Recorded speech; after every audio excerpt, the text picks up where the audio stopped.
dan prestasinya. Kalau dia tidak berprestasi, kalau dia malas-malesan, kalau dia lakukan praktek-praktek yang nggak benar. Assalamualaikum warahmatullahi wabarakatuh. Berjumpa kembali dengan kami di Kacre Channel. Kali ini Kacre Channel akan menyajikan rangkaian informasi terkait BUMN. Ya, seperti yang ditegaskan Bapak Prabowo untuk mengevaluasi seluruh jajaran direksi BUMN. Seperti apa kelengkapan rangkaian informasinya?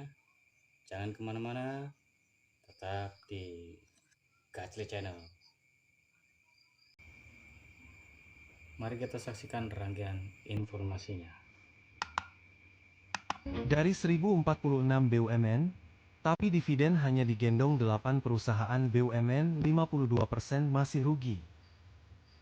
Indonesia memiliki lebih dari 1000 BUMN beserta anak usahanya. Namun 97% dividen hanya berasal dari 8 perusahaan besar. Berikut adalah 8 kontributor dividen terbesar. Bank Rakyat Indonesia, BRI. Bank Mandiri.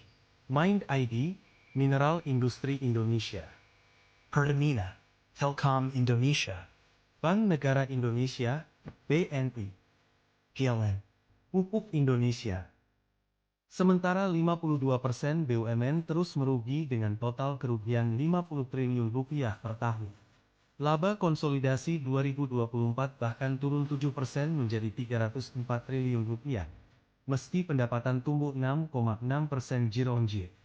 Lewat Danantara, pemerintah menargetkan dividen 114 triliun rupiah dengan strategi investasi yang fokus pada bisnis matang demi menjaga keberlanjutan aset negara.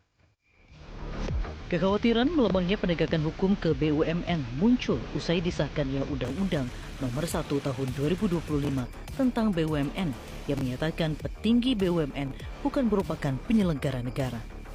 Menteri Hukum Supratman Andi Aktas menegaskan jajaran direksi dan komisaris BUMN tetap bisa dijerat hukum. Ia menjamin penegakan hukum pada BUMN tidak akan melemah. Menteri BUMN Erick Thohir juga menegaskan tak ada pengaruh perubahan status direksi BUMN. Ia menyebut yang terlibat kasus korupsi tetap dapat diseret ke ranah hukum. Ia menambahkan, Kementerian BUMN kini lebih aktif berkoordinasi dengan KPK dan Kejaksaan Agung dalam mendefinisikan kerugian negara maupun korporasi. Sementara itu, KPK menyebut akan melakukan kajian terhadap Undang-Undang BUMN untuk melihat secara mendalam dampaknya terhadap kewenangan KPK dalam penegakan hukum. Implementasi Undang-Undang Nomor 1 Tahun 2025 tentang Badan Usaha Negara atau BUMN akan berimbas signifikan dalam proses pemberantasan perkara hukum. KPK tak lagi bisa menyentuh direksi dan komisaris BUMN. Dalam Undang-Undang Nomor 1 Tahun 2025 tentang BUMN ini menghapus status penyelenggara negara dari para petinggi perusahaan plat merah tersebut. Padahal dalam Undang-Undang KPK mengatur salah satu objek yang diusut KPK adalah penyelenggara negara yang melakukan tindak pidana korupsi.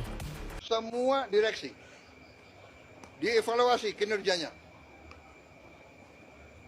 dan wataknya, akhlaknya, dan prestasinya. Kalau dia tidak berprestasi, kalau dia malas-malesan, kalau dia lakukan praktek-praktek yang nggak benar, menyalahgunakan wewenang, menyalahgunakan fasilitas, saya minta diganti. Yang baik dari bawah, dari dalam, kalau bisa dipromosikan, kalau tidak cari ahli yang baik. Tapi tidak boleh yang tidak profesional.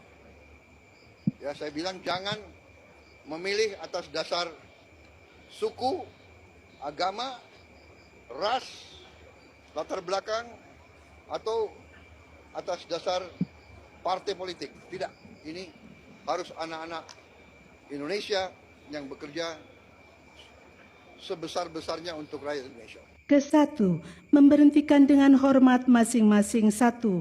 Erick Thohir, Menteri Badan Usaha Milik Negara Kabinet Merah Putih, periode tahun 2024-2029.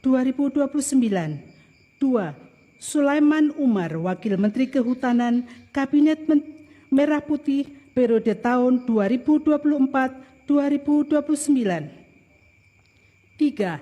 Hasan Nasbi, Kepala Komunikasi Kepresidenan.